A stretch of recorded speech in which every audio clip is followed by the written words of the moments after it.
Modern humans have existed for over 300,000 years, but everything we call history only covers the last 5,000. That's less than 2% of our story. So where is the other 98%? There are no written records because writing hadn't been invented yet, no kingdoms because they didn't exist, no cities. For most of human existence, we left almost nothing behind except some tools, some bones, and mysteries carved into cave walls. This is deep time on a scale where civilizations rise and fall in the blink of an eye. A person living 200,000 years ago had the same size brain as you, the same capacity for language, emotion, creativity. They were us, just living in a world before everything we take for granted existed. So what were they doing all that time? For hundreds of thousands of years, people were living full lives, raising children, telling stories, figuring out how to survive in environments that would kill most of us today. But we don't learn about them. In school, history starts with writing. Before that, it's just prehistory, as if nothing important happened. That's insane when you think about it. If you're listening to this to fall asleep, that's perfect. That's exactly what this is for. Drop a comment and tell me where you are right now. What time is it? I always check, and it's fascinating seeing Berlin at breakfast and Boston at bedtime. The people we're going to talk about, they're our ancestors, repeated back thousands of times. They crossed oceans without modern boats. They survived ice ages that turned most of Europe into an Arctic wasteland. They developed technologies we still don't fully understand. There's evidence they were creating art, performing complex rituals, developing trade networks spanning thousands of miles. We've probably only found a tiny fraction of what existed. Most traces have been erased by time. Wooden structures rotted away. Coastal settlements were swallowed by rising seas. Entire chapters of human achievement just gone. So what you're about to hear isn't the complete story. It can't be. But even these fragments are enough to completely change how we understand human history. We're going back to the very beginning. Before civilization, before agriculture, before everything. Back to the missing 295,000 years. This is the story we forgot. Picture someone who looks exactly like you. Same height, same body shape, same skull. Put them in modern clothes and they could walk down any street without attracting notice. Now imagine that person lived 300,000 years ago in Africa. Anatomically, modern humans emerged around this time, but for the next 250,000 years, they lived in ways that would seem utterly alien to us. The oldest fossil skulls found in Morocco show all the hallmarks of modern anatomy. When anthropologists dated these remains, they got 315,000 years. That pushed back our species' origin by over 100,000 years. But here's what keeps scientists awake. Having a modern body doesn't automatically mean having a modern mind. Did those early humans think like we think? Around 100,000 years ago, something shifts. Shell beads start appearing, carefully perforated for stringing. These aren't just pretty objects. They're symbols of identity, abstract thinking. The real marker is burial. The first clear evidence of intentional burial appears around 100,000 years ago. Not just bodies covered with dirt, but deliberate graves. Bodies positioned carefully, sometimes with objects beside them. They understood death was permanent. They felt the need to mark that transition with ritual. This was philosophy. This was humans confronting mortality. Between 300,000 and 40,000 years ago, Earth had at least 5 different human species, all living simultaneously. Neanderthals in Europe, Denisovans in Asia. Modern populations from Tibet to New Guinea carry Denisovan genes. Evidence our ancestors encountered them and interbred with them. Our ancestors also knew other human species existed. They competed with them, sometimes fought them, sometimes mated with them. What made Homo sapiens different? Why did we survive when all the others went extinct? Maybe it was social organization. Maybe our ancestors developed larger, more flexible social networks. Maybe it was language, true syntactic language with infinite generative capacity. Whatever the reason, by 70,000 years ago, something had changed.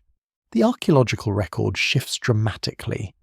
Suddenly, we see elaborate tools, long-distance trade networks, musical instruments, sophisticated art, complex burial practices. Everything that defines modern human culture appears within a few thousand years. By 60,000 years ago, our ancestors were ready. They had the bodies, the brains, the social systems, and the technologies to do something no human species had done before. They were about to leave Africa and conquer the entire planet. When you picture a Stone Age human, what do you see? Probably some brutish creature barely surviving, living a short, nasty life. That image is completely wrong. The humans living 50,000 years ago weren't primitive. They were us. Same brain capacity, same cognitive abilities, same emotional complexity. What was daily life actually like? You wake as the sun rises. Your first task is breakfast. But here's what's interesting. You're not starving. Archaeological analysis of hunter-gatherer skeletons shows they were generally well-nourished, often healthier than early farmers. There's food from yesterday, nuts and dried meat, maybe berries. You eat, then begin the day's work. And here's the shocking part. That work takes maybe 3 to 5 hours. Anthropologists studying modern hunter-gatherers document this consistently. You'd spend a few hours gathering or hunting, then the rest of the day was leisure. Socializing, playing with children, making art, telling stories, napping. This is what anthropologists call the original affluent society. Not because they had stuff, but because they satisfied their needs with minimal work, then spent the rest enjoying themselves. The work they did was skilled labor. Gathering required encyclopedic knowledge of hundreds of plant species, which parts were edible and when, how to process toxic plants to make them safe. A skilled gatherer could look at a landscape and see what modern eyes would miss. That patch of grass had edible roots 3 feet down. Those trees had nutritious bark in late winter. That flowering plant's seeds would be ready in 2 weeks. Hunting required equally sophisticated knowledge, tracking animals, interpreting old signs, understanding animal psychology. The best hunters were naturalists and ecologists who could predict where herds would be days in advance. Pre-agricultural humans were healthier than their farming descendants. Hunter-gatherer remains show less tooth decay, less bone disease, better nutrition. They were taller. Average height dropped when humans adopted agriculture, then didn't recover until the 20th century. Your Paleolithic ancestors were likely taller than your grandparents. They had fewer infectious diseases because they lived in small groups that moved frequently. If you survived to adulthood, you had a decent chance of living into your 60s or 70s. Picture yourself standing in front of a cave wall in southwestern France. You squeeze through, moving forward through narrow passages. Then the tunnel opens, the walls explode with life. Horses gallop across the ceiling, bulls charge through meadows. Deer leap in impossible grace. This is Lascaux, one of the most extraordinary art galleries ever created, and it's 17,000 years old. But Lascaux isn't even the oldest. The Chauvet Cave contains paintings dated to 36,000 years ago. Some hand stencils found in Indonesia date back nearly 40,000 years. For context, the Great Pyramid of Giza is 4,500 years old. The cave paintings at Chauvet are 8 times older than the pyramids. When you study them, you see something that stops your breath. They're not primitive. They're masterpieces. The horses show shading and perspective. The artist understood how to create 3-dimensional form on a 2-dimensional surface. They mixed pigments to create different colours, reds and yellows and blacks from iron oxides, manganese and charcoal. They used the natural contours of cave walls to give their animals volume and movement. This was technique. Skill developed over years, maybe decades, passed down from master to apprentice across generations. Then there are the handprints, hundreds of them scattered across cave walls. Place your hand flat against the wall, blow pigment around it through a hollow bone. What's left is a ghost of your presence. These handprints are haunting. When you place your hand over the print, you're connecting with someone across 30,000 years. They're saying something. Maybe just, I was here. The simplest, most human impulse. The desire to leave a mark, to be remembered.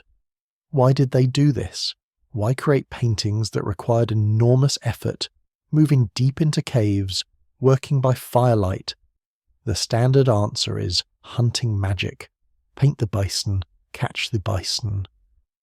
But many of the animals weren't primary food sources. Some caves have dangerous carnivores our ancestors didn't regularly hunt. Maybe the caves were sacred spaces, temples for rituals. Maybe shamans used them for vision quests. But maybe they did it for the same reason artists do anything. Because they had to. Because something in them needed to create. Picture the world 20,000 years ago. Ice sheets 2 miles thick covered much of the northern hemisphere. Sea levels dropped 400 feet, exposing land bridges between continents. The planet was a freezer, and your ancestors lived in it. This was the last glacial maximum, the deepest freeze of the recent ice age. And somehow, humans not only survived, they thrived. The ice age wasn't one long freeze. It was a series of climate swings lasting over 100,000 years. Periods of intense cold punctuated by brief warming phases, then plunging back. The climate was unstable, unpredictable, capable of shifting dramatically within a single generation. Your ancestors adapted through innovation that would impress modern engineers. Start with staying warm. When temperatures plunge below freezing for months, exposure kills you in hours. They invented clothing as we know it. Not simple animal skins draped over shoulders, but tailored fitted garments designed to trap heat and block wind. Archaeological evidence shows they sewed complex outfits 30,000 years ago. Bone needles, incredibly fine and precisely made, appear in Ice Age sites. They created layered clothing systems, base layers against the skin, insulating middle layers of fur, weather-resistant outer layers. The same principles modern mountaineers use, invented by Ice Age humans with stone tools and animal materials. They needed shelter.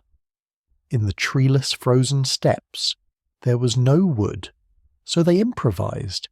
They built houses out of bones, mammoth bone houses using hundreds of bones from multiple animals arranged in circular patterns. Long bones arched overhead to create dome-shaped frames, all covered with hides and sod. These weren't temporary camps, but engineered dwellings designed to withstand winter winds and heavy snow. Inside, they maintained fires using a carefully managed fuel economy.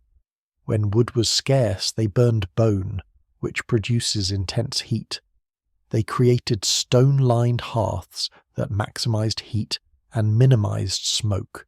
And they were hunting mammoths, woolly rhinoceros, giant bison, megafauna weighing several tons, animals that could kill humans with a single blow. Your ancestors were taking them down regularly enough to build houses from their bones. This required coordinated group hunting strategies with complex planning and communication. They identified migration routes and returned to the same locations year after year, places where terrain channeled animal movements predictably. Starting around 60,000 years ago, humans began expanding beyond Africa. Within about 5,000 years, descendants had reached Australia. To reach Australia required crossing open ocean, multiple sea crossings over 90 kilometres of open water, navigating by stars and currents and bird flight patterns. These were planned voyages, deliberate expeditions into the unknown. Some probably ended in disaster, but enough succeeded that within a few thousand years, humans had established populations across Australia and New Guinea. By 40,000 years ago, humans reached Europe. Within 5,000 years, they had essentially replaced the Neanderthal population, not through violence, but through competitive exclusion. Modern humans could extract more resources, support larger populations, and innovate faster. They also pushed into the Arctic reaches of Siberia, where temperatures could drop to minus 50 degrees. By 30,000 years ago, they were there, developing specialized cold weather technologies and sophisticated hunting strategies. Then came the Great Journey, the peopling of the Americas. Humans first entered around 15 to 20,000 years ago, crossing Beringia or travelling by sea along coastlines. Once in the Americas, they spread with astounding speed. By 14,000 years ago, they had reached the southern tip of South America. That's roughly 15,000 kilometres in maybe 5,000 years. Along the way, they adapted to every environment: Arctic tundra, temperate forests, grasslands, rainforest, highlands, steppes. Each required new strategies, new technologies, new knowledge. Picture a single footprint in wet sand on a beach 60,000 years ago. One human foot pressing into coastal mud. Behind that person, Africa. Ahead, the entire rest of the world, empty, waiting. That footprint marked the beginning of the greatest migration in Earth's history. Within 50,000 years, human footprints appeared on every continent except Antarctica, in every environment Earth offered. The speed of this expansion would have seemed impossible to earlier human species. But modern humans went from a small African population to a global species in what amounts to an evolutionary eye blink. By 1,000 years ago, humans had reached essentially every habitable place on Earth. We had gone from a small population confined to Africa to a global species present on every continent and thousands of remote islands. No other large mammal has ever achieved anything comparable. 100,000 years ago, someone took flowers to a grave. Carefully selected blooms arranged deliberately around the body of someone they loved. Archaeologists found the pollen preserved in a cave in northern Iraq. Our cousins, the Neanderthals, were trying to make death beautiful. This wasn't survival or natural selection. This was the birth of spirituality, grappling with the biggest questions. What happens when we die? Does consciousness continue? They didn't have answers, but they had flowers. The oldest deliberate human burial dates back about 130,000 years. 2 bodies laid out with care in Israel, not just tossed in a pit, but positioned intentionally. Red ochre shows up in graves everywhere. This iron-rich mineral produces brilliant red pigment, sprinkled over bodies, rubbed into skin before burial. It appears in Neanderthal and modern human graves across Africa, Europe, and Asia, spanning hundreds of thousands of years. This wasn't random. This was ritual. Maybe red ochre symbolized blood, life force, the vital energy that animated beings. Maybe it represented rebirth, the red of sunrise, the promise that death wasn't the end. We don't know, but we know it mattered desperately. And then there are grave goods, tools buried with the dead, weapons carefully crafted, placed within reach of hands that would never move, food offerings, jewelry, shells, and carved stones strung on cords. They believed the dead were going somewhere, that they would need things. Our ancestors for hundreds of thousands of years lived in a world that was completely alive. Everything had a spirit. Not metaphorically, but as literal consciousness inhabiting every aspect of the world. The rock wasn't just a rock. It was a being with its own awareness. The river wasn't just water. It was an entity that could be pleased or angered. Animals weren't just meat. They were people, different people, wearing different forms. This worldview, called animism, wasn't superstition. It was a sophisticated philosophical framework. When you live completely dependent on the natural world, you develop an intimate relationship with it. You notice patterns. You see how everything connects. Animism makes perfect sense. Everything is connected. Everything responds to everything else, so everything must be aware at some level. And if everything has a spirit, some humans must be better at communicating with those spirits. Enter the shamans. Evidence goes back at least 40,000 years. Cave paintings show figures that are part human, part animal. These represented shamanic practitioners who learned to transform themselves. How? Part of it was intense training, techniques for entering trance states, rhythmic drumming lasting for hours, dancing until exhaustion shut down normal consciousness, fasting until hunger produced hallucinations. But there was another tool, plant medicines. Hunter-gatherers knew their landscapes intimately. Which plants healed, which killed, which provided calories, which produced visions. There's evidence ancient humans used psychoactive plants for tens of thousands of years. Psilocybin mushrooms, datura, henbane, and dozens of other consciousness-altering plants. These weren't recreational. They were technologies for accessing non-ordinary consciousness, for experiencing the spirit world directly. They encountered spirit beings who shared knowledge. They experienced death and rebirth. They traveled to other realms, returning with songs and stories. Were these experiences real? That's the wrong question. They were real to the people having them, real enough to shape their societies, guide their decisions, give meaning to their existence. What does all this have to do with you lying in bed, listening in the dark? That ancient nervous system you inherited doesn't know you live in a climate-controlled room with electric lights. It still craves what your ancestors craved. Community, connection, meaningful work, time under open sky. Your body still expects the rhythms your ancestors followed. Day and night synchronized with activity. Seasons marked by different foods and celebrations. Understanding this doesn't magically solve anything, but it changes the story. Instead of thinking something's wrong with you for feeling disconnected, you can think your ancient wiring is trying to tell you something important.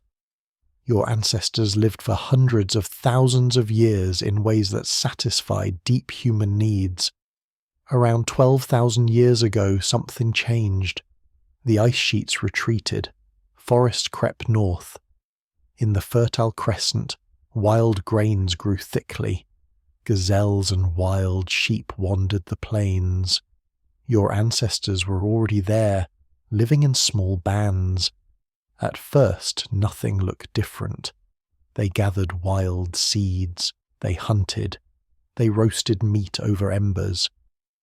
But slowly, someone noticed something. If you scattered a few dried seeds near your campsite, the plants came back. If you stayed in one place longer, you could tend the ground, clear the rocks. If you kept the animals close, they got used to you. No single person invented farming. It was a slow accumulation of tiny insights. A woman choosing the fattest seeds to plant near a spring. A family deciding not to move camp because the grain grew so well. Generation by generation, those tiny choices added up. Wild wheat slowly turned into domesticated wheat. Wild animals became smaller, more docile, more tolerant of humans. By the time anyone thought to name the change, it was too late. They were farmers. You might expect this to be the happiest chapter. More food, more stability, more people. But it's not that simple. For your ancestors, life was hard but varied. Their diet came from dozens of plants and animals. They walked miles every day, knew every bend of the river. Then came the fields. Many people spent long days doing one thing: bending, weeding, planting, reaping. The diet narrowed to a few main crops. Archaeologists see the cost on ancient bones. Skeletons from early farming villages show more signs of malnutrition than hunter-gatherers before them. Shorter height, more tooth decay, spine damage from heavy loads, evidence of anemia and infections. So why did they do it? Farming created surplus. A good harvest fed more people than lucky hunts. Even if the diet was poorer, farming could support more children per family. Evolution favours more surviving babies, so populae, Tians grew, villages swelled. Imagine one of the earliest farming communities, a cluster of houses near a spring. Archaeologists call one Jericho. It sits in the Jordan Valley and is one of the oldest continuously occupied settlements. 9,000 years ago, it was already more than a camp. Mud brick houses huddled together. People cultivated wheat and barley, tended date palms.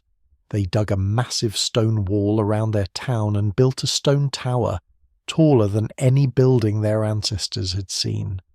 It marks something new in the human story. This was no longer a band of 30 people following herds. This was a permanent settlement. We live here. This is ours. Farming brought something else. Surplus food meant not everyone had to grow it. Someone could afford not to farm at all. Some became toolmakers, potters, or weavers. Some became priests or healers. Some organized irrigation and storage. And slowly differences emerged. Some people controlled more land. Some families had more grain, cattle, tools. Some individuals made decisions for everyone. Hierarchy was born. What begins as practical need can turn into power. Power becomes status. Status becomes inherited. The first kings didn't appear in a day. They rose out of a long drift toward inequality made possible by surplus. In the earliest true cities, like Uruk in Mesopotamia, you see the pattern fully formed.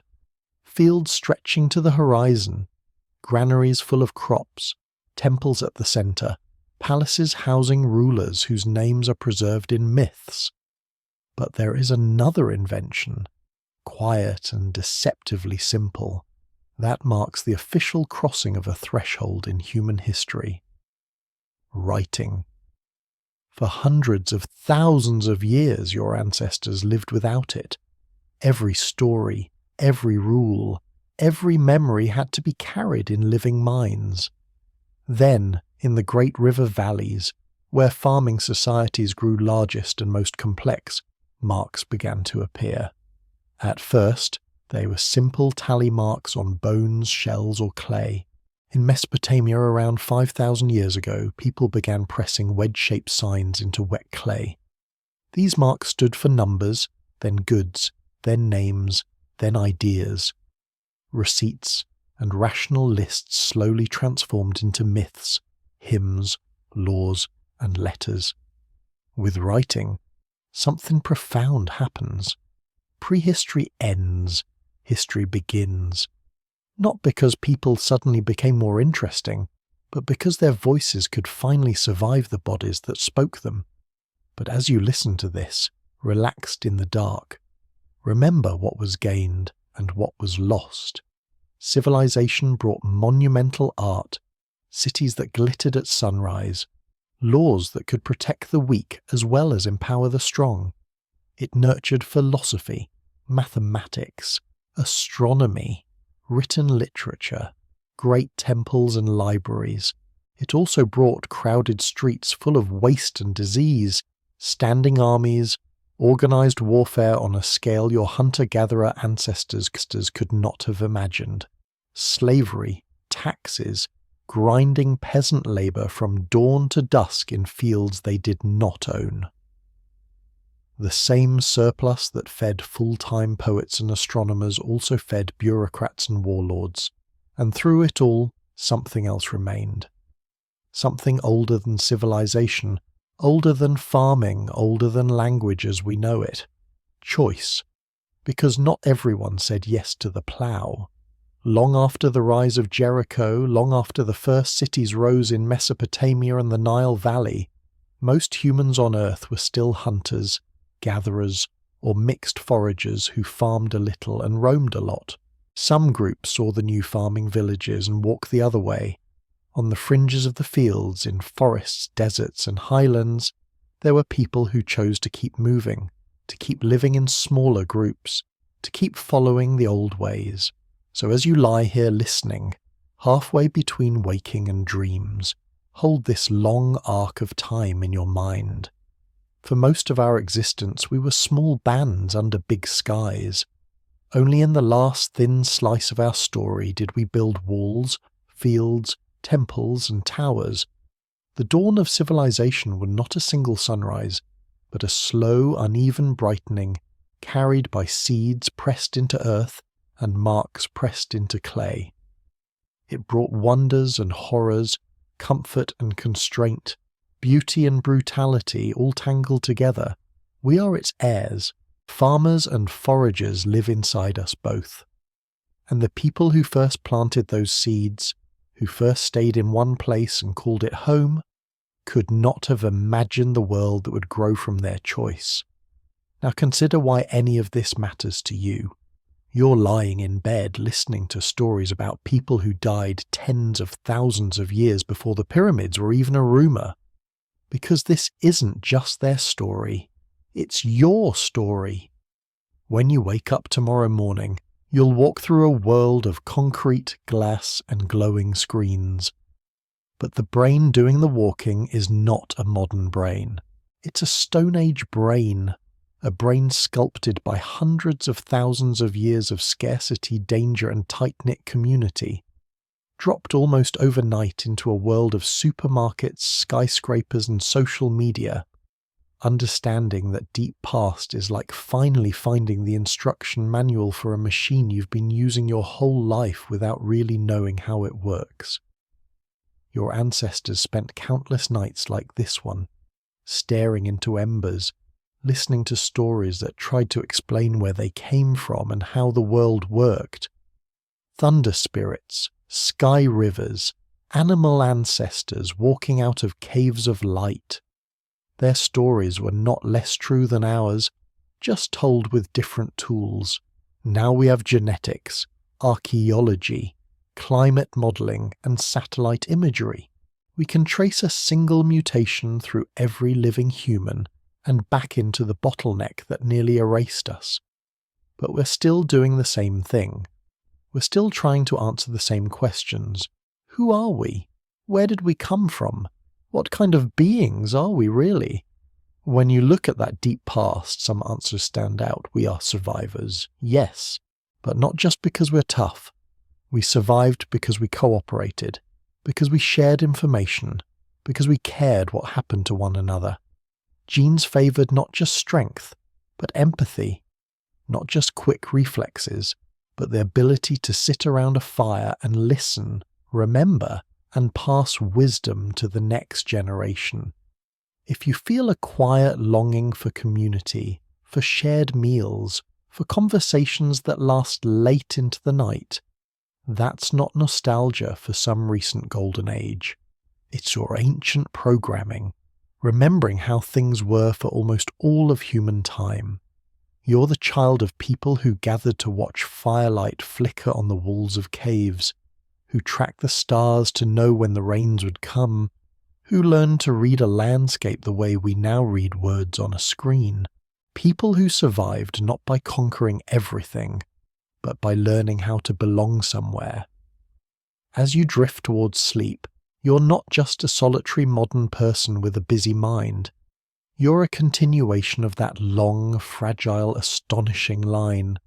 The bottleneck survivors, the Ice Age hunters, the artists of Lascaux, the travellers who walked out of Africa and never stopped. Their struggles live in your stress. Their resilience lives in your ability to adapt. Their need for connection lives in your loneliness and your love.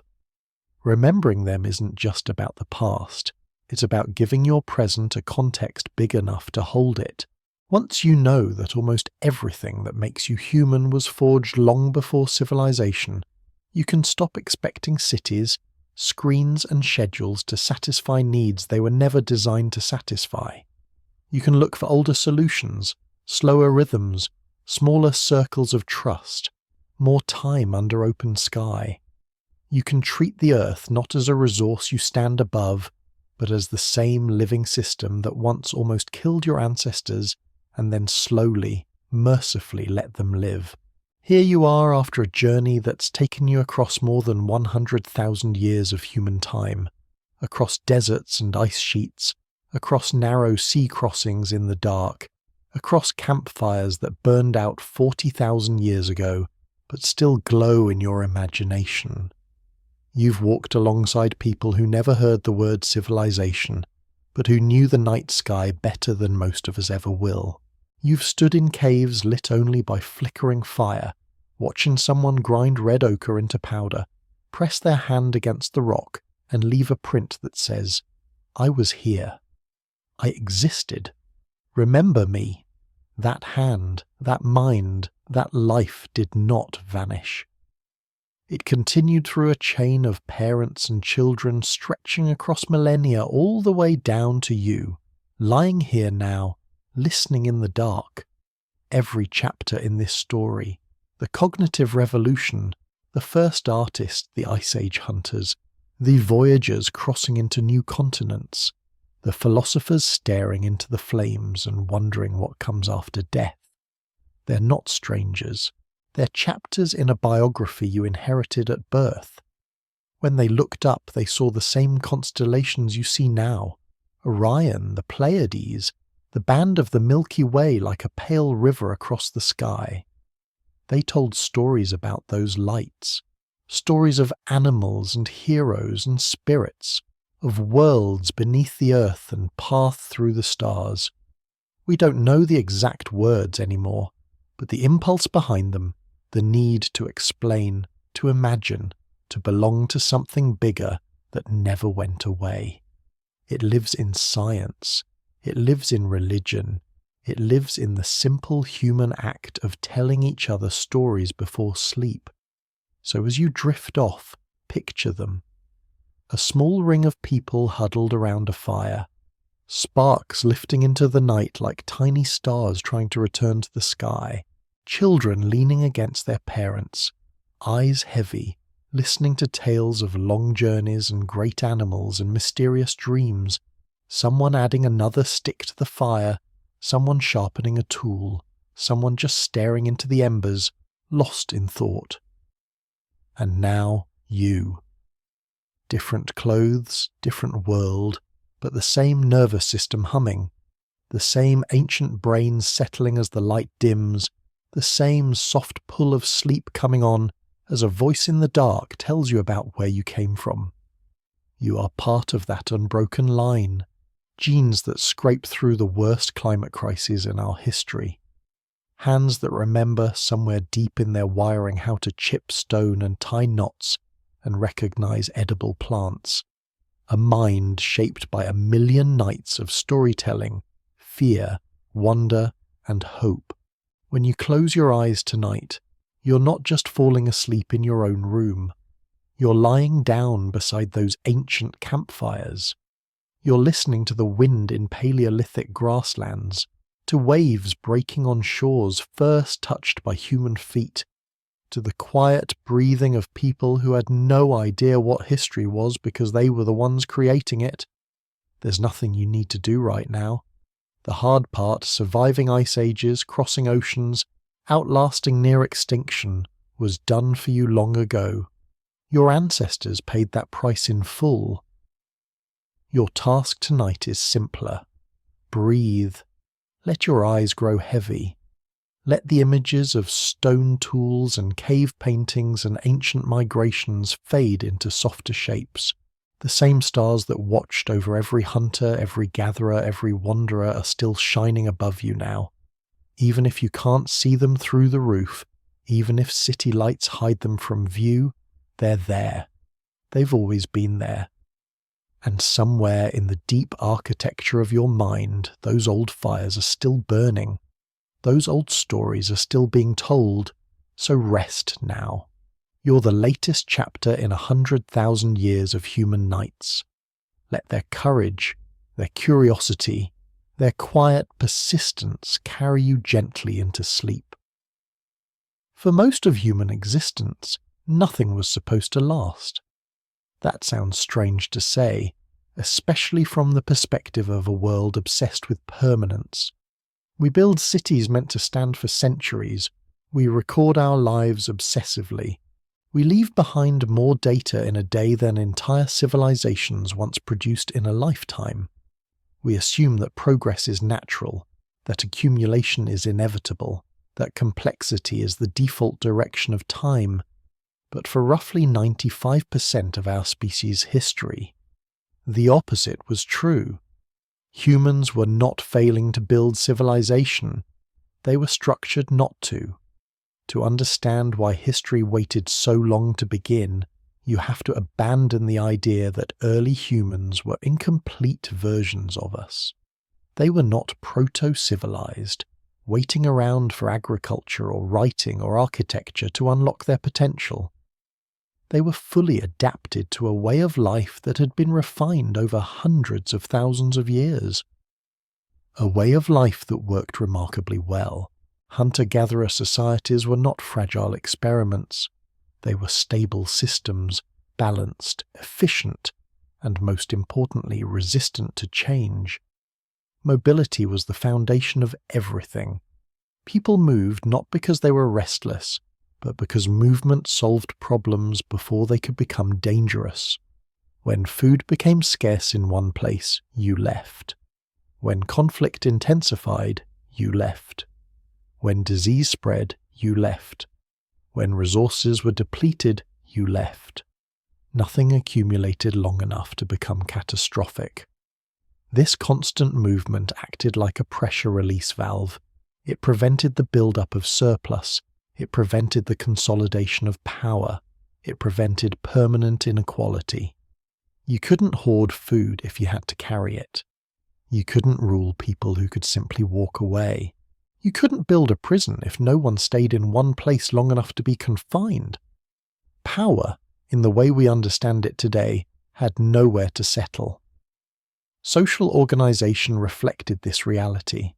Small bands, usually between 20 and 50 people, sometimes fewer.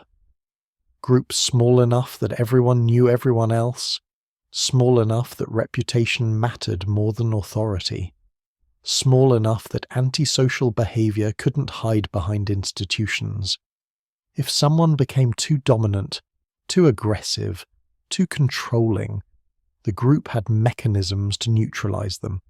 Ridicule was common, mockery, storytelling that subtly undermined arrogance. If that failed, exclusion was always an option. A dominant individual who threatened cohesion could be ignored, abandoned, or expelled. There was no incentive to create hierarchy because hierarchy was expensive. Leaders had to prove themselves constantly. Authority was situational.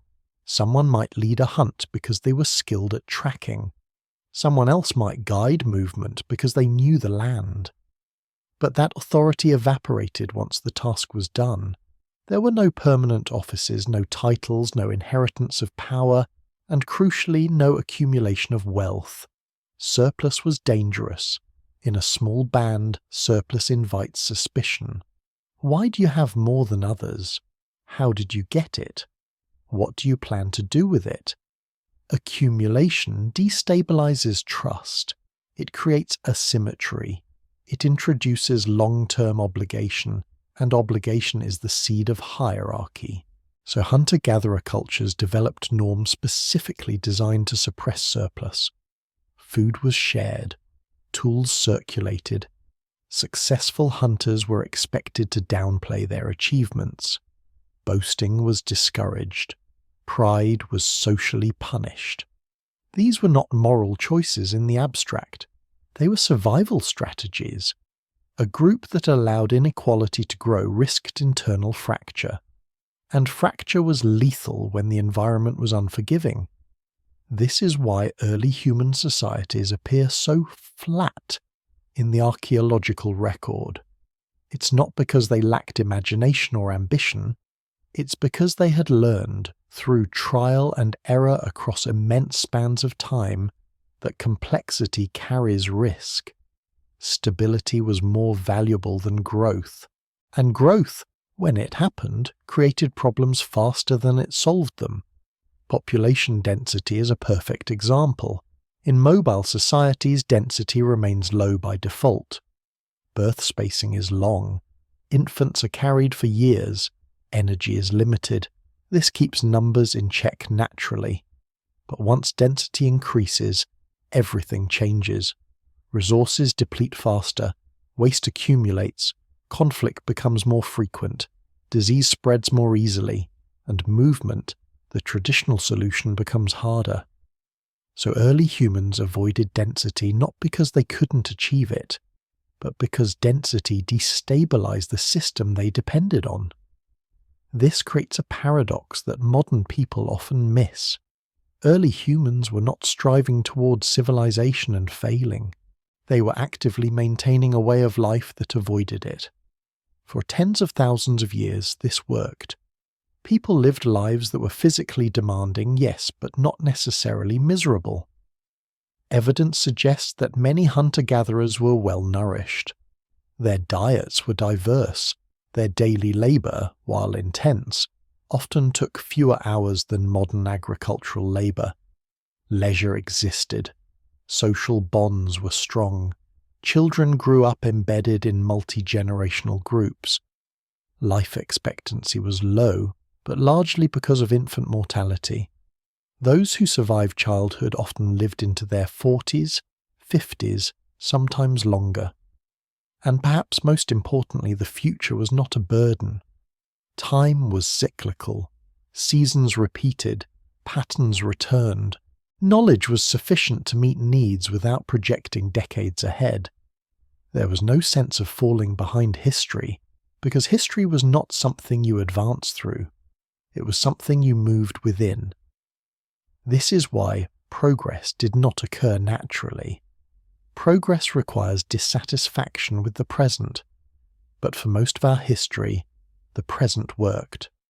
That doesn't mean there was no innovation. There was constant innovation. Tools improved, techniques refined, knowledge accumulated. But innovation remained embedded within a framework that resisted permanent change.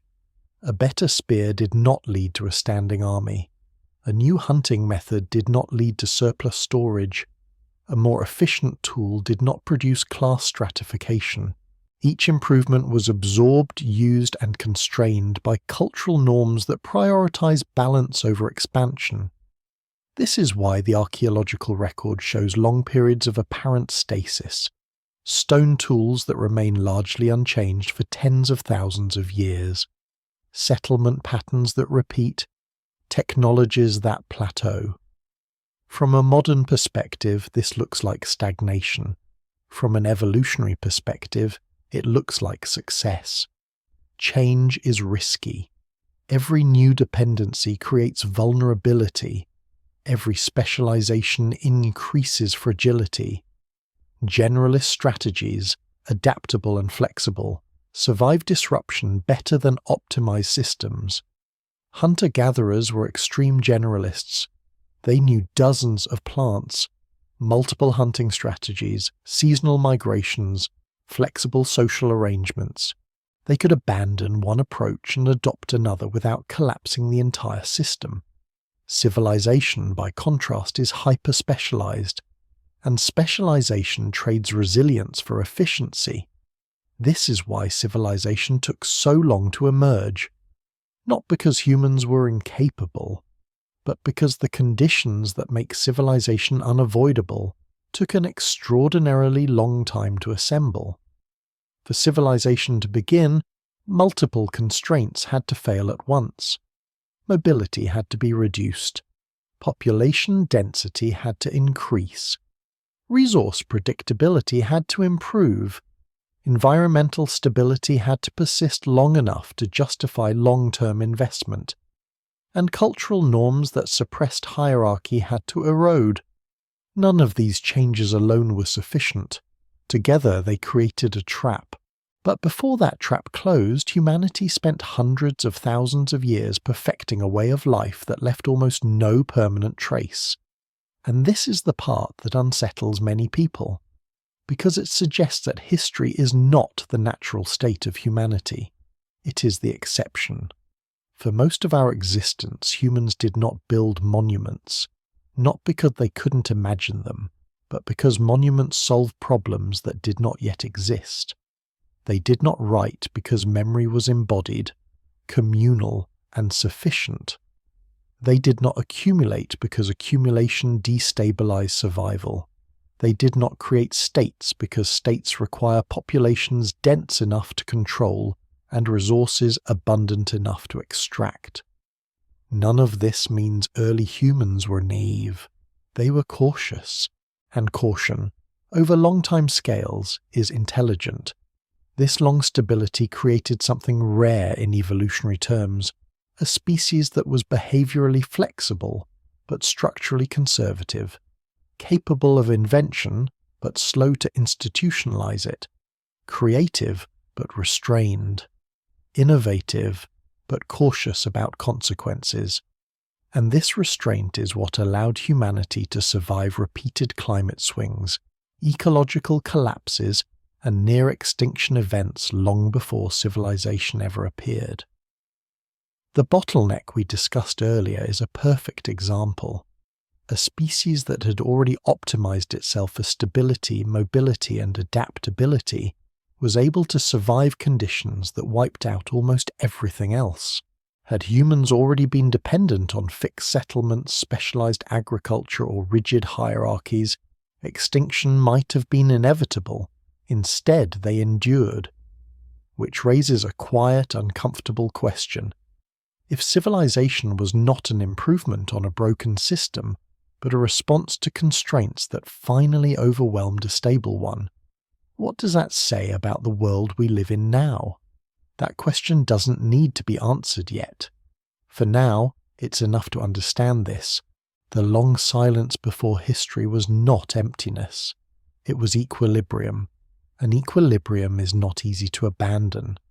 Civilization did not emerge because humans finally figured something out. It emerged because, eventually, they had nowhere else to go. When equilibrium breaks, it rarely announces itself.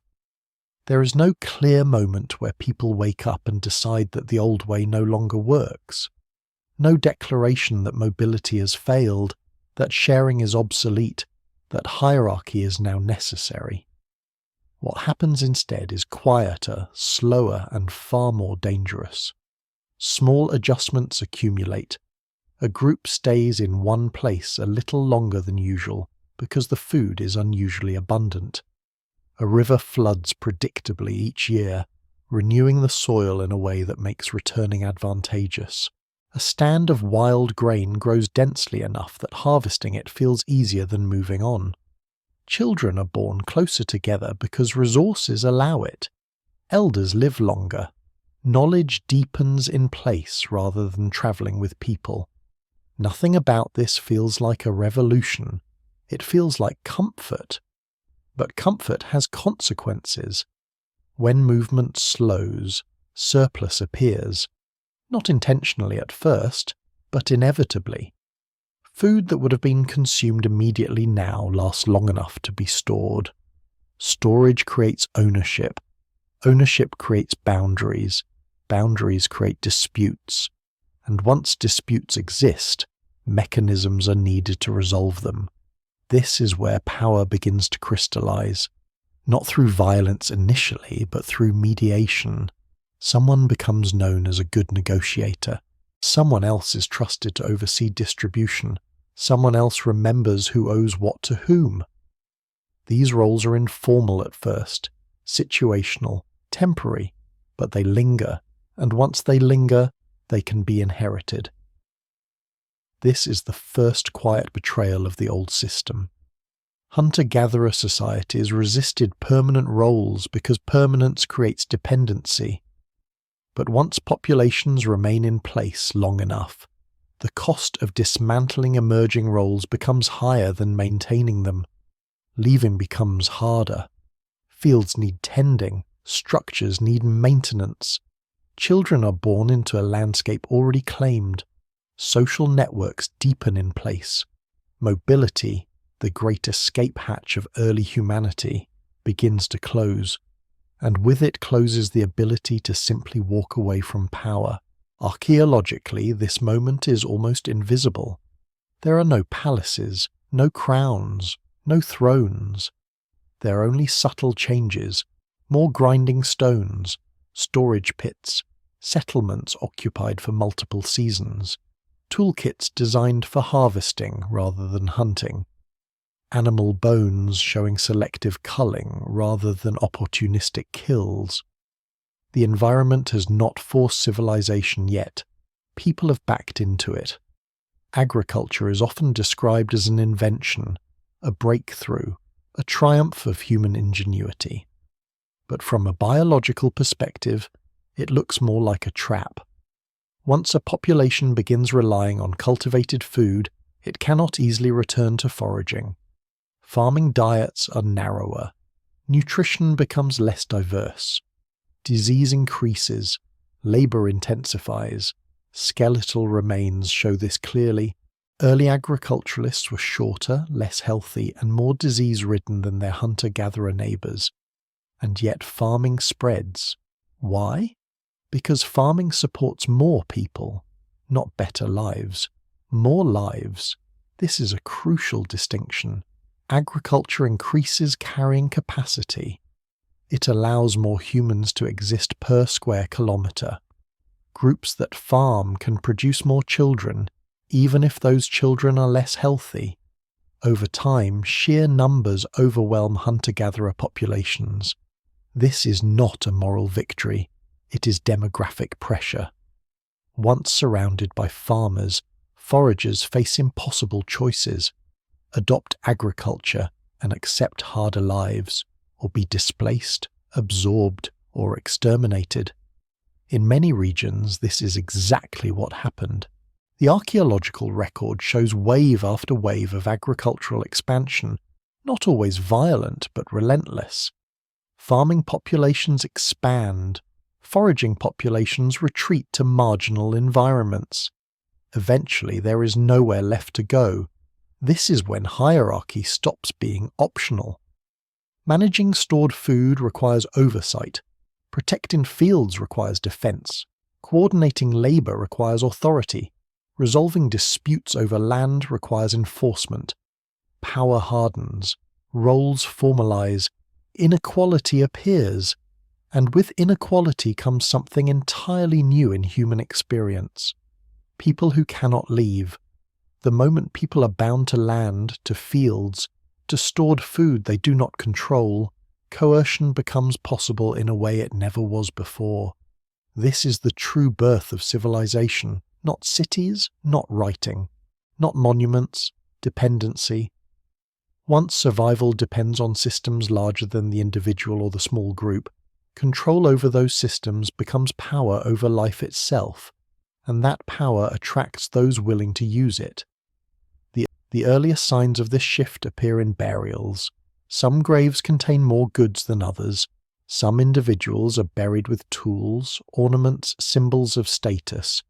Children buried with wealth suggest inheritance. Lineages emerge. The old hunter-gatherer taboo against accumulation dissolves. What was once dangerous becomes prestigious. and prestige becomes justification. The language of leadership changes too, no longer situational, no longer temporary. Leaders become permanent figures. They claim ancestry, divine favour, special knowledge. They present hierarchy as natural, inevitable, even necessary. And in a sense, they are right.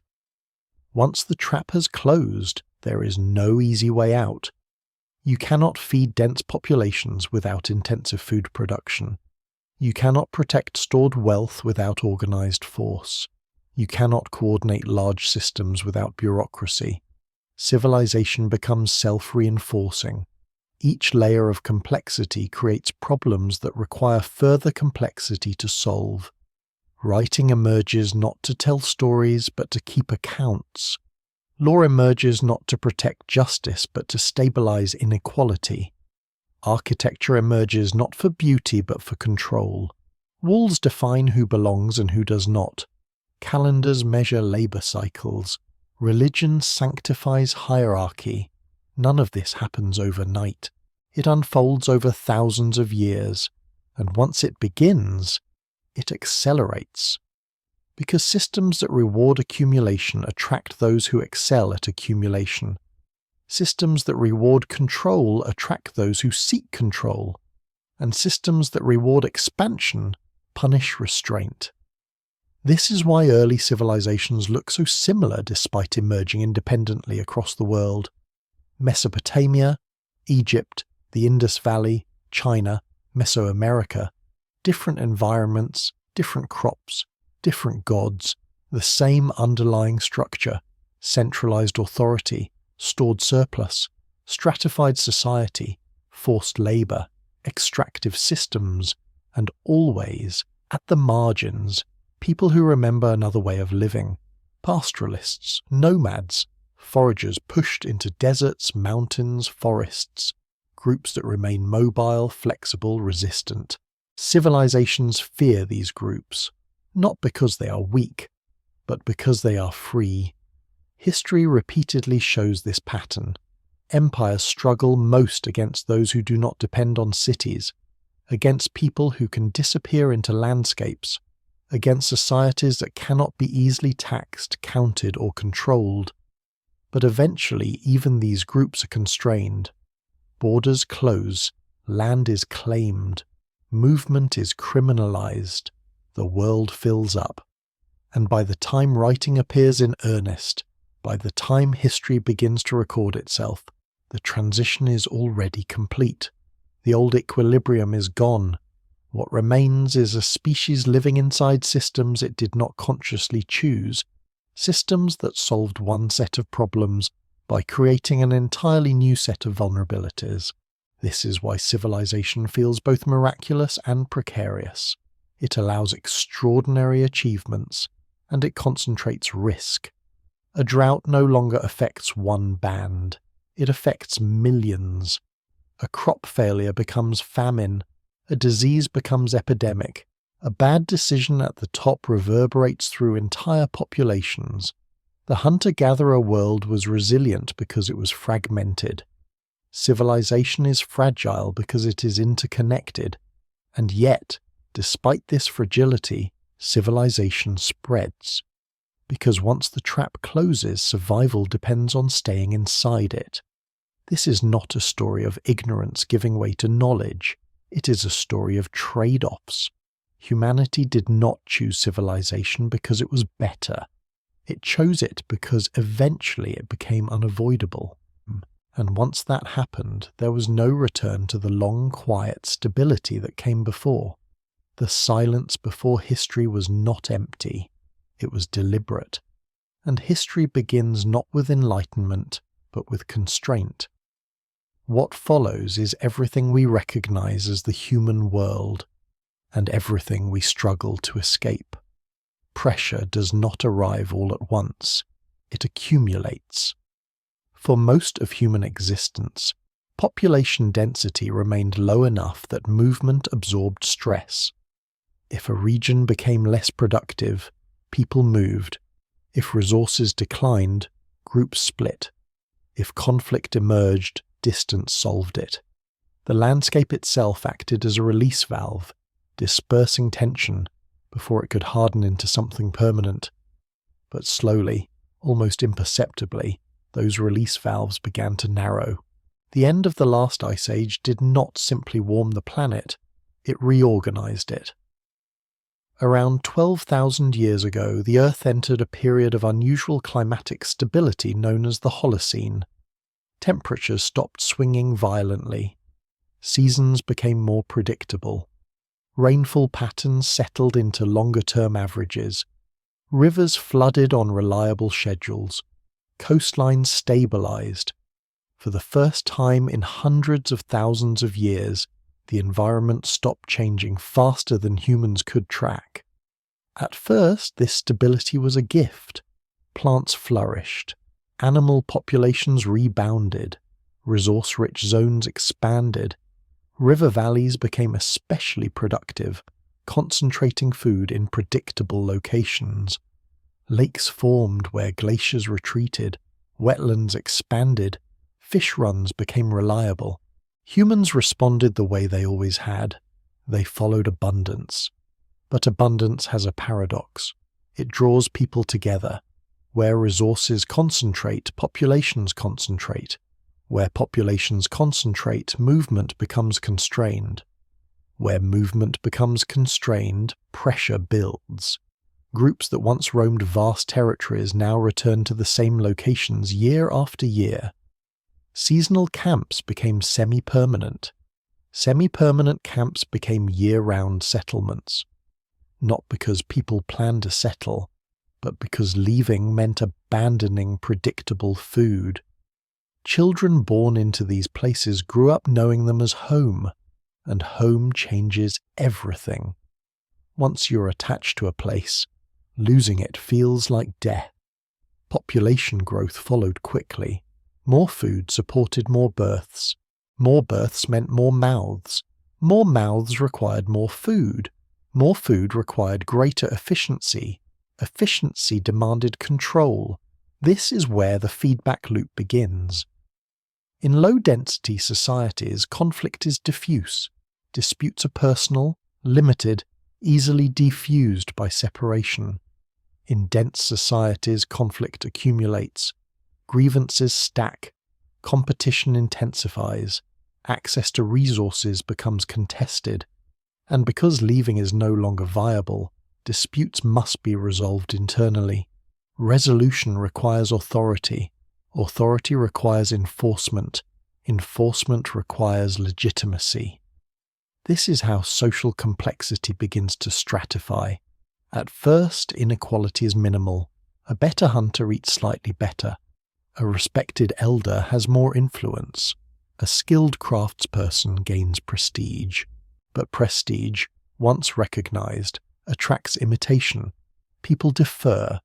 Deference becomes expectation. Expectation becomes entitlement. And entitlement becomes hierarchy. The archaeological record captures this transition obliquely. We do not see kings appear suddenly. We see variation, differences in house size, uneven distribution of goods. Some individuals buried with ornaments while others are not. Signs of chronic stress in skeletons appear alongside signs of nutritional privilege. The pressure is unevenly distributed. Some benefit, others absorb the cost. And still, this system grows.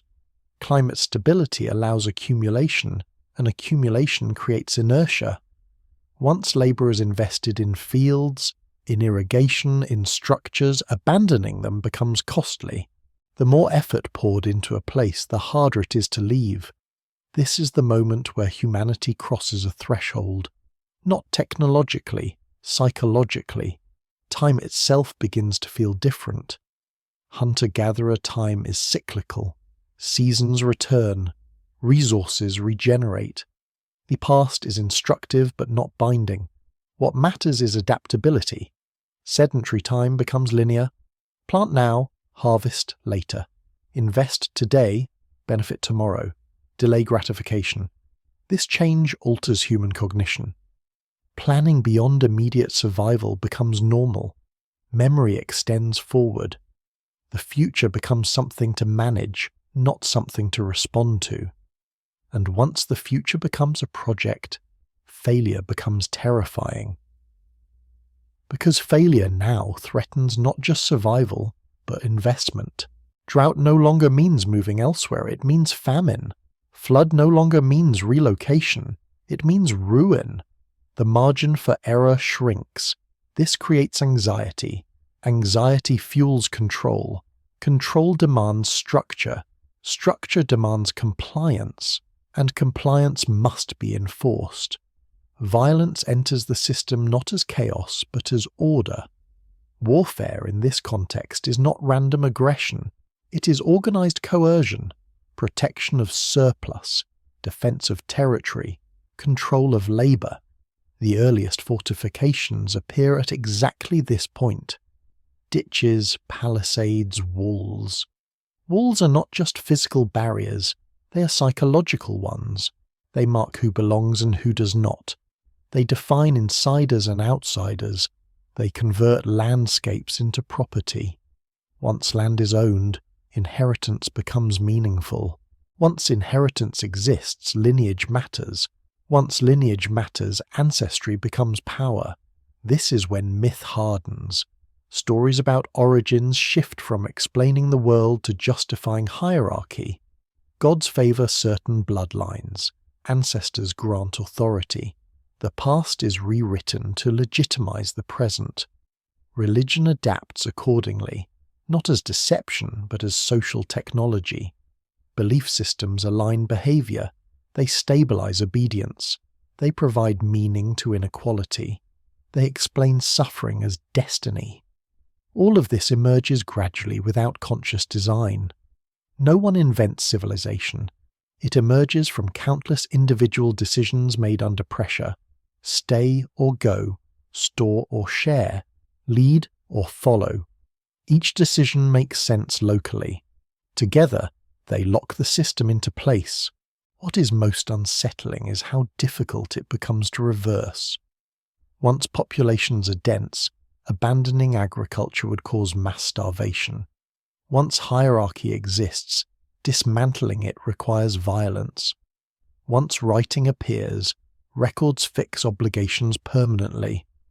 Once cities grow, they demand constant input. Civilization becomes a machine that must be fed. Humans adapt to it because they must. Biologically, however, they remain hunter-gatherers. Their stress responses, their social instincts, their psychology evolve for small groups, fluid roles, constant movement. The mismatch begins here. The pressure that built civilization also created its fault lines: overwork, malnutrition, disease, alienation, and the need for ever more complex systems to manage the problems created by complexity itself. This is why collapse becomes inevitable, not because humans are foolish, but because complexity amplifies risk. Every layer added solves one problem while introducing others. The first civilizations rise not in triumph, but in tension. And beneath their monuments, beneath their records, beneath their gods, there remains a quiet truth. Humanity did not escape the long silence of prehistory because it outgrew it. It escaped because the world changed in a way that made silence impossible. Pressure closed the exits, and once closed, history had no choice but to begin. There is a moment, buried deep in the archaeological record, where time stops looping and begins to point in one direction. Not suddenly, not consciously, but unmistakably. For hundreds of thousands of years, human life unfolded in cycles. Seasons returned, herds migrated and came back, camps were abandoned and reoccupied. Even death fit into this rhythm. People died, but the group continued. Loss was absorbed by movement and renewal. The future was not a destination. It was simply the next recurrence of something already known. Civilization begins when that changes. The first irreversible step is not agriculture itself, but delayed consumption. To plant a seed is to refuse to eat today in exchange for the promise of tomorrow. That promise binds you to a place. It binds you to time. It creates a future that must arrive for the present sacrifice to make sense. Once this logic takes hold, everything else follows. Stored food is not just calories. It is trust in continuity. It is faith that tomorrow will resemble today closely enough for planning to work. It assumes stability, predictability, and control. And once people begin to rely on that assumption, they become vulnerable to its failure. Storage creates obligation. Whoever controls the storehouse controls survival during scarcity. Even if distribution is fair at first, the mere existence of storage centralizes power. Decisions must be made about who receives how much and when. These decisions cannot be made by everyone at once.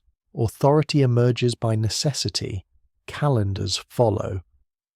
You cannot plant without tracking time. You cannot harvest without coordination. You cannot manage surplus without measurement. Days begin to matter not as experiences but as units. Seasons become schedules. Life becomes segmented. This is a subtle but profound shift. Hunter-gatherer time is qualitative. It is felt. It is lived. Events matter more than dates. Memory is embedded in stories, landscapes, relationships. Sedentary time becomes quantitative, countable, predictable, detachable from lived experience. Once time is measured, it can be owned. Debts become possible. If you owe someone grain next season, the future is no longer open. It is pre-committed. Labor can be demanded before it is performed. Children can inherit obligations they did not choose. The future becomes colonized. This is the moment when freedom quietly narrows. Before this, a bad season meant moving. After this, it means suffering. Before this, conflict could be escaped. After this, it must be endured. Before this, power dissolved when people walked away. After this, power persists because walking away costs everything you have invested. Fields do not move, homes do not travel. Graves anchor people to place in ways camps never did. Ancestral land becomes sacred not because of belief, but because abandoning it feels like erasing yourself. This attachment reshapes human psychology. Identity becomes territorial.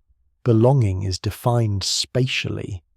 Outsiders become threats not because they are different, but because they might take what cannot be replaced. Violence shifts accordingly. It becomes strategic, organized, rationalized. Not bursts of rage, but systems of force designed to preserve order. This is why early weapons appear alongside early settlements, not because people became more violent, but because violence became necessary to maintain permanence. At the same time, specialization emerges. Not everyone needs to gather food anymore. Some can make tools, some can build, some can manage storage, some can enforce rules. Specialization increases efficiency. It also increases dependency. A farmer depends on a toolmaker. A toolmaker depends on stored food. Everyone depends on the system functioning. Once dependency becomes total, dissent becomes dangerous. You cannot simply refuse to participate without threatening survival. This is when conformity hardens. Rules become laws. Custom becomes doctrine. Deviation becomes crime.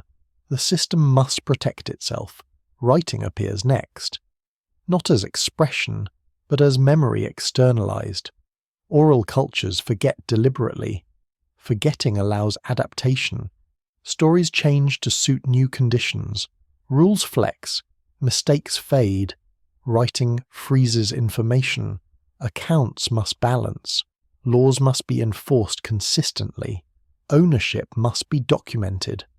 Writing does not remember people. It remembers obligations. Once obligations are written, they outlive their creators. A debt survives the death of the debtor. A law survives the death of the lawmaker.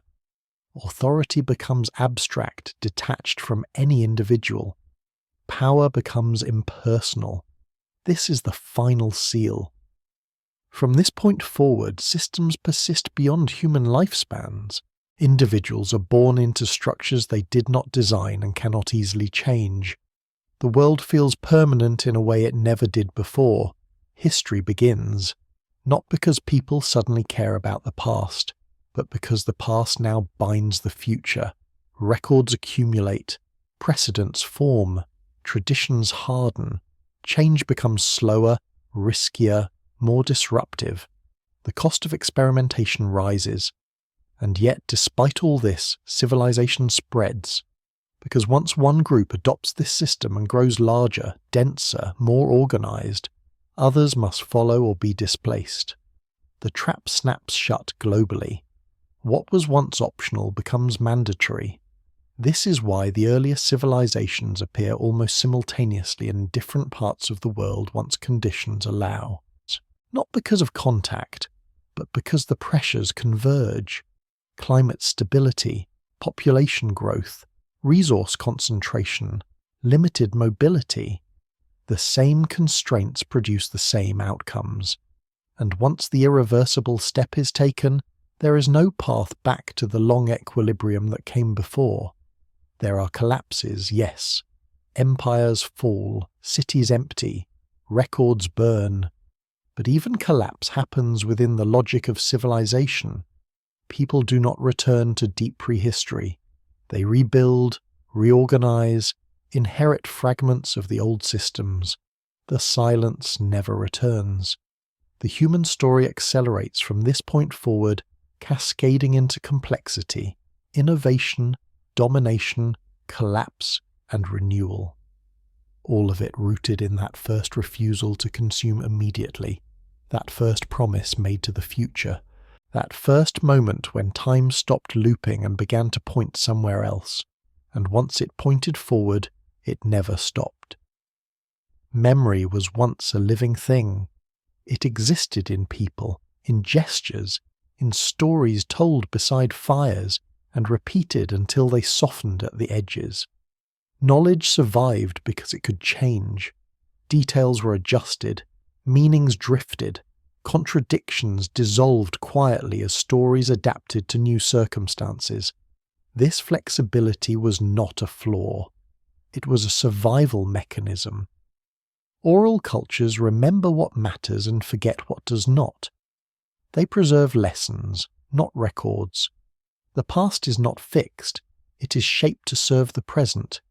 Mistakes can fade, grievances can be reinterpreted, obligations expire when the people who carried them are gone. Writing changes this forever. The first written marks are not poems or myths. They are tallies, lists, transactions, grain counts, livestock inventories, debts owed and paid. Writing begins as accounting because accounting is where memory becomes power. Once something is written, it no longer depends on a person to survive. It becomes external, permanent, unforgiving. A spoken promise can be renegotiated. A written one cannot. A remembered boundary can blur. A written boundary hardens. A story can be reinterpreted. A contract cannot. Writing does not just preserve information, it freezes it.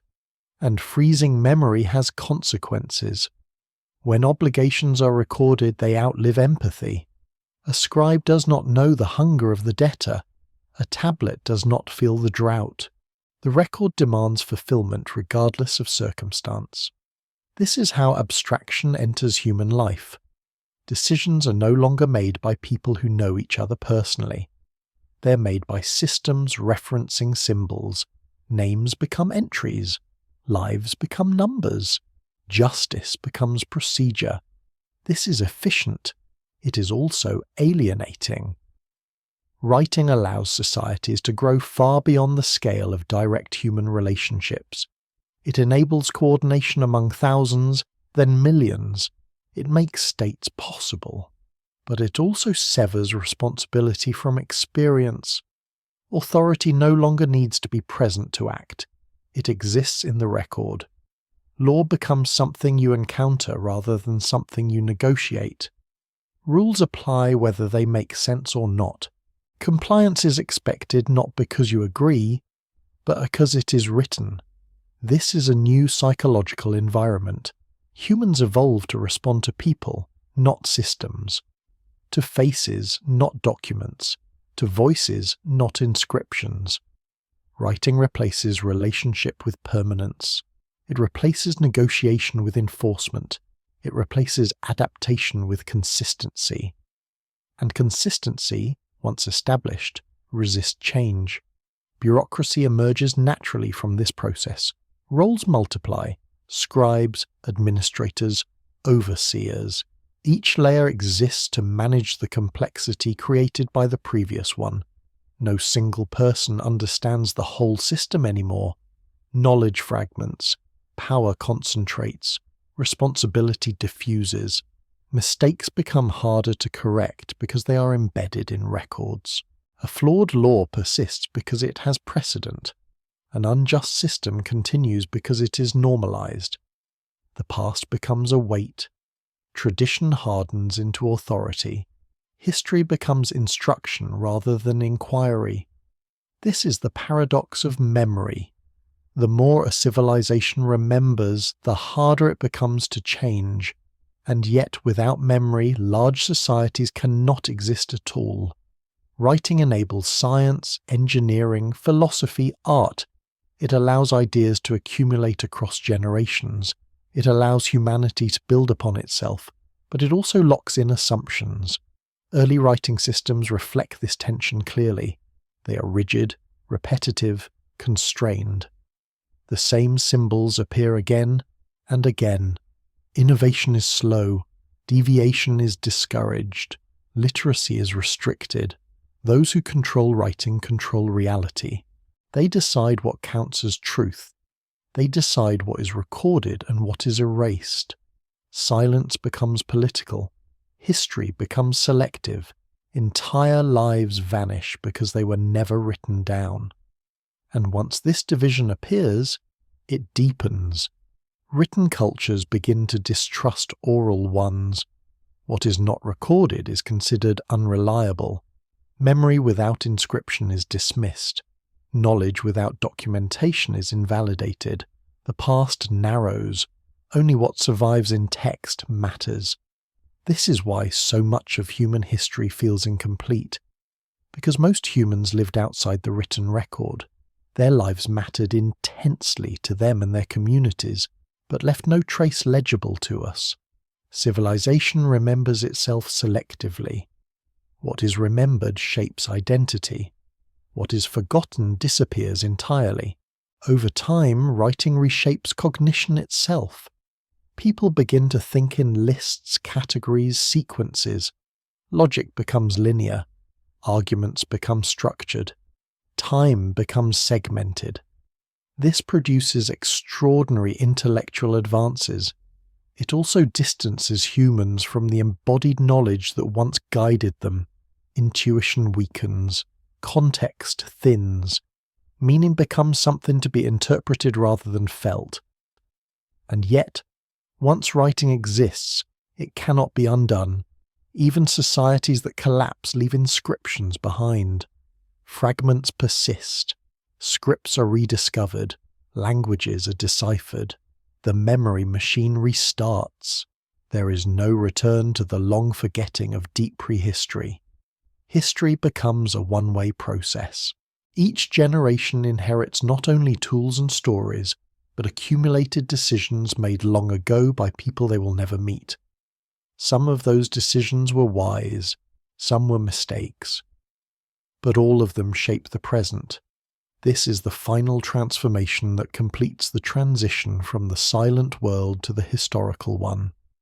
Humans move from adapting to the world to maintaining systems, from responding to change to managing permanence, from living inside cycles to navigating trajectories.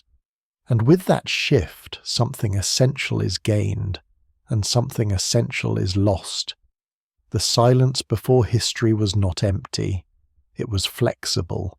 It allowed humanity to survive for hundreds of thousands of years without locking itself into paths it could not escape. History begins when flexibility gives way to structure, when memory becomes permanent, when forgetting becomes impossible. From that point forward, humanity accelerates, not because it chooses to, but because the systems it builds demand it. And once built, they do not easily let go. Once memory is externalized, time itself changes. In oral societies, the past is layered. Events are remembered according to relevance, not chronology. A story from 10 generations ago can feel closer than something that happened last year if it still carries meaning. Time folds, it circles back on itself. The present negotiates with the past constantly. Writing flattens time. Events are fixed in sequence. Before and after become absolute.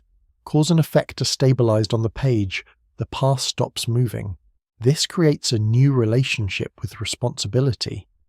If something happened long ago and it is written down, it can still demand obedience.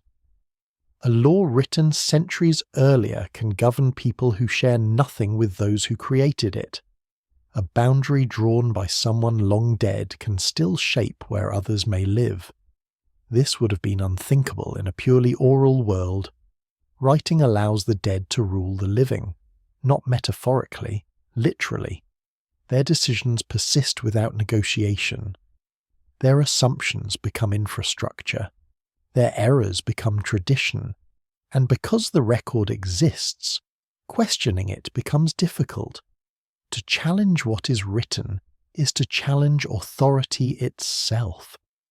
The document gains an aura of objectivity. It appears neutral, factual, unquestionable. But writing is never neutral. Someone chose what to record. Someone chose what to omit. Someone decided how events would be framed. Every text is an act of power. As writing spreads, societies begin to privilege permanence over adaptability. Stability becomes a virtue. Change becomes a threat. Institutions emerge to protect records, preserve continuity, and enforce precedent. Temples store tablets. Archives guard scrolls. Scribes become a class. Their skill is not just literacy, but interpretation. They mediate between the living and the record. They decide what a text means, how it applies, when it can be bent. This gives them enormous influence. The ability to read becomes the ability to rule. Over time, writing reshapes how authority is justified. Power no longer rests solely on physical dominance or charisma. It rests on legitimacy. And legitimacy is proven through documentation. Genealogies are written to justify kingship. Decrees are recorded to assert control. Treaties are inscribed to freeze political realities. Violence still exists, but it is now backed by text. Force becomes lawful. This creates a subtle psychological shift. People stop asking whether a rule is fair. They ask whether it is valid, whether it is written, whether it has precedent. The question moved from ethics to procedure. This shift allows complex societies to function. It also allows injustice to persist. Because once something is embedded in a system, removing it requires rewriting the system itself. And systems resist revision. The earliest legal codes demonstrate this clearly. They are obsessed with categorization. Crimes are defined precisely. Punishments are standardized. Context is minimized. This produces predictability. It also produces cruelty. A system cannot feel. It cannot forgive unless forgiveness is explicitly allowed. It cannot adapt unless adaptation is authorized, and authorization requires writing. So change becomes slow. Pain becomes normalized. Suffering becomes administrative. As writing expands, it does not just organize society, it reorganizes thought. People begin to externalize memory not just socially, but cognitively. They rely on records rather than recollection. Lists replace intuition. Calendars replace seasonal awareness. This is efficient. It is also distancing. Knowledge becomes something you consult rather than carry. Wisdom becomes something you reference rather than embody. Over generations, this changes how humans experience the world. Attention narrows, abstraction increases, reality becomes mediated through symbols. Numbers replace qualities, metrics replace judgment, maps replace familiarity. This allows humans to dominate environments at unprecedented scales. Forest can be measured, divided, taxed, exploited. Rivers can be regulated. Land becomes property rather than place. Writing enables ownership. Ownership enables accumulation. Accumulation enables hierarchy. And hierarchy reshapes society. Those who control records control resources. Those who interpret records control law.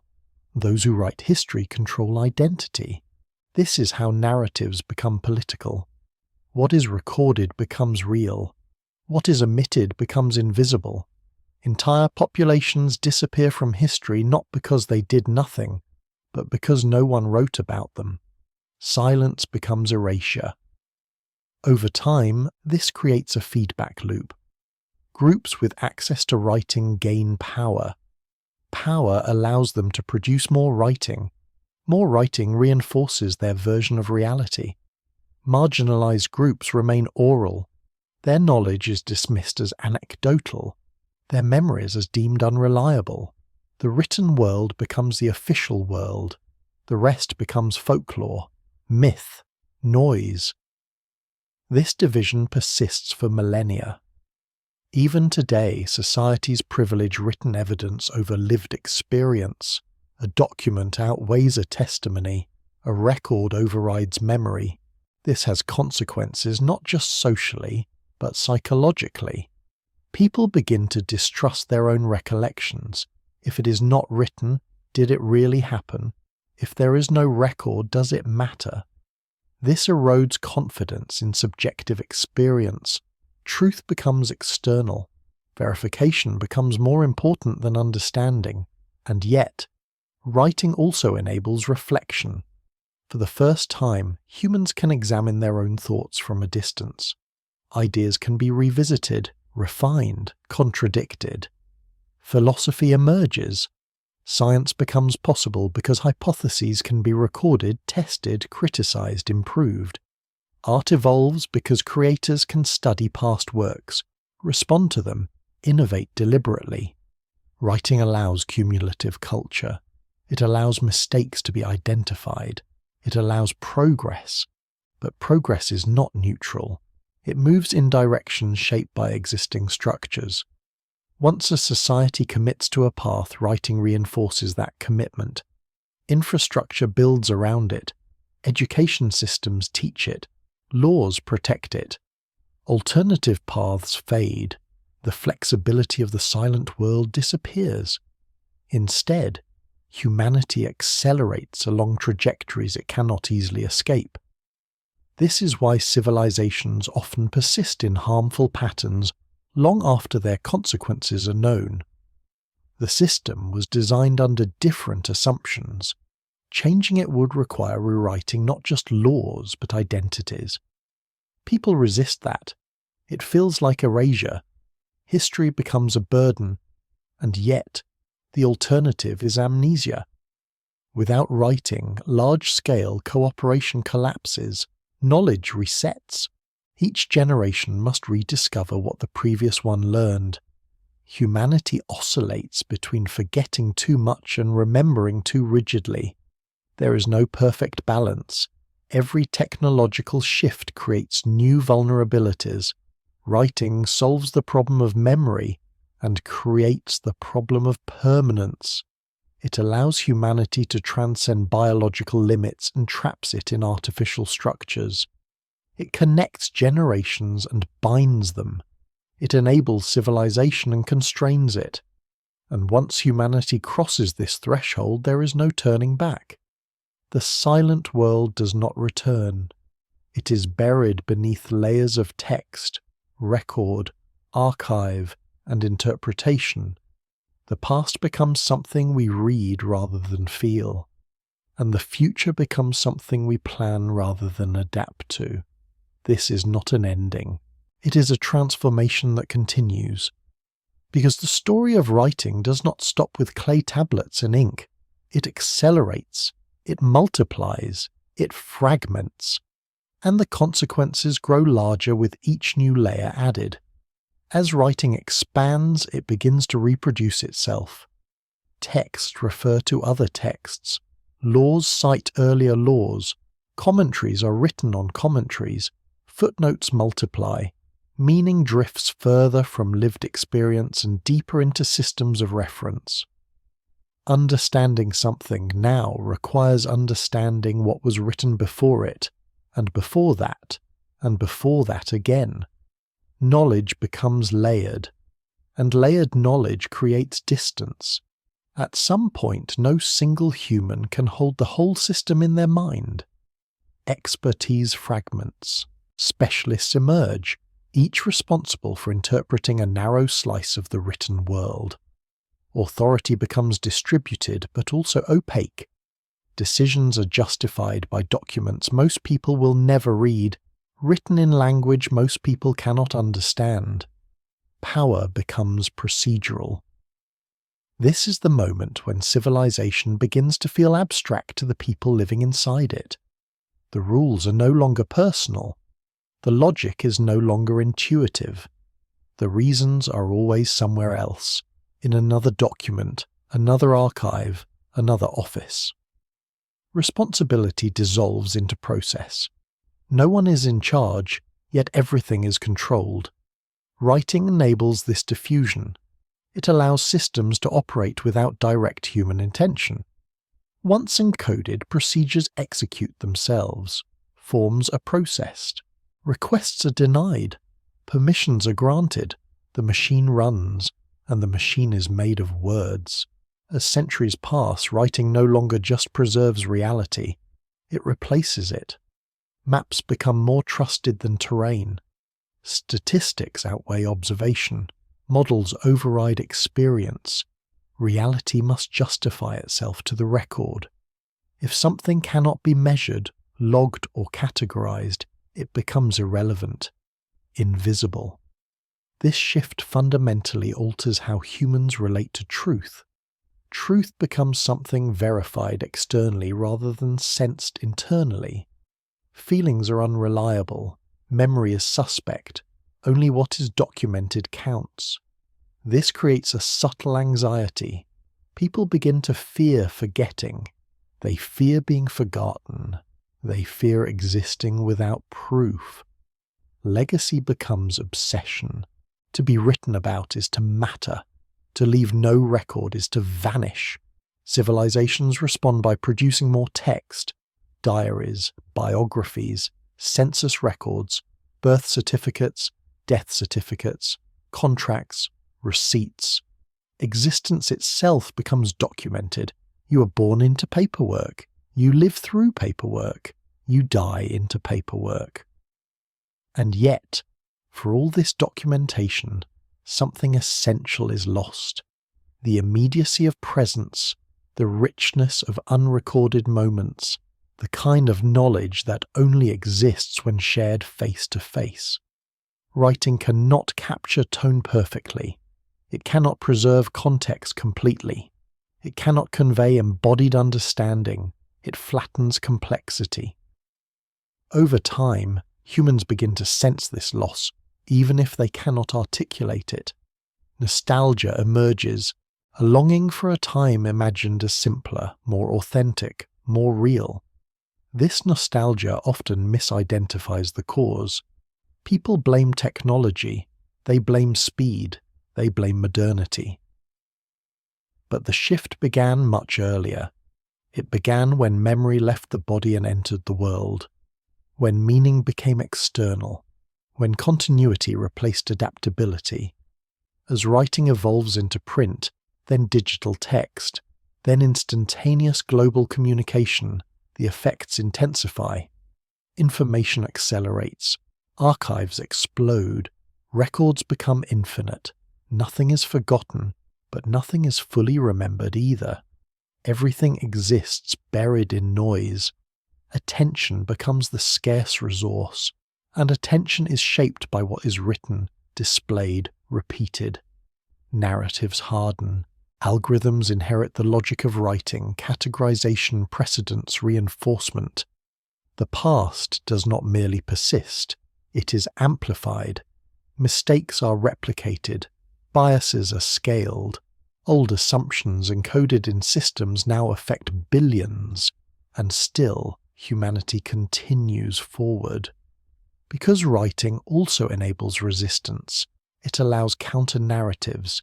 It allows suppressed voices to persist beyond immediate silencing.